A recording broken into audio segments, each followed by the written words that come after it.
একবার স্পাইডারম্যান কাশ্মীর ভ্রমণে গিয়েছিল। সে একটি উঁচু পাহাড়ের চূড়ায় দাঁড়িয়ে আকাশের দিকে তাকিয়েছিল। হঠাৎ একটি বিশাল বরফের পাহাড় ধসে পড়তে শুরু করে। স্পাইডারম্যান দেরি না করে দ্রুত সেখানে পৌঁছায় এবং আটকে পড়া মানুষদের উদ্ধার করে।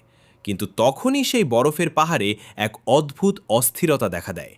পাহাড়টি ফেটে যায় এবং পুরো তুষারাবৃত অঞ্চলে এক বিশাল ঝড় ওঠে। হঠাৎ সেই ঝড় থেকে এক বিশাল বরফ দানব আবির্ভূত হয়। দানবটি জঙ্গল উপড়ে ফেলে পাহাড় থেকে নেমে শহরের দিকে এগোতে থাকে। স্পাইডারম্যান তৎক্ষণাৎ সেখানে গিয়ে বরফ দানবকে আটকানোর চেষ্টা করে। দুজনের মধ্যে শুরু হয় এক ভয়াবহ লড়াই। কিন্তু বরফ দানবটি স্পাইডারম্যানকে প্রচণ্ড মারধর করে। এক পর্যায়ে স্পাইডারম্যান গুরুতর আহত হয়ে জ্ঞান হারিয়ে ফেলে এবং বরফ দানবটি পুরো শহরে তাণ্ডব চালাতে থাকে। তখনই ঝড়ের মধ্যে থেকে কেউ একজন বেরিয়ে আসে। সে স্পাইডারম্যানকে উদ্ধার করে নিরাপদ স্থানে নিয়ে আসে এবং বলে, জেগে ওঠো স্পাইডারম্যান। স্পাইডারম্যানের জ্ঞান ফেরে এবং সে আকাশে উড়ে যায়। সে দেখে যে বরফ দানবটি পুরো শহর ধ্বংস করে দিচ্ছে। তাদের মধ্যে আবারও লড়াই শুরু হয়।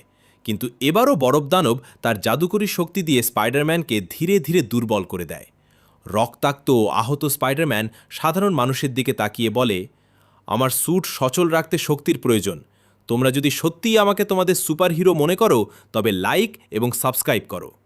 যেমনই মানুষ তাকে সমর্থন দিতে শুরু করে, অন্ধকার থেকে এক সুপারহিরো বেরিয়ে আসে। হাল্ক সেখানে উপস্থিত হয়ে বলে, স্পাইডারম্যান, তুমি একা নও।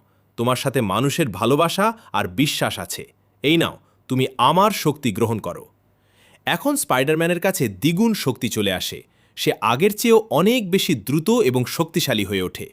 মাত্র একটি প্রচণ্ড আঘাতেই সে বরফ দানবটিকে চিরতরে খতম করে দেয়।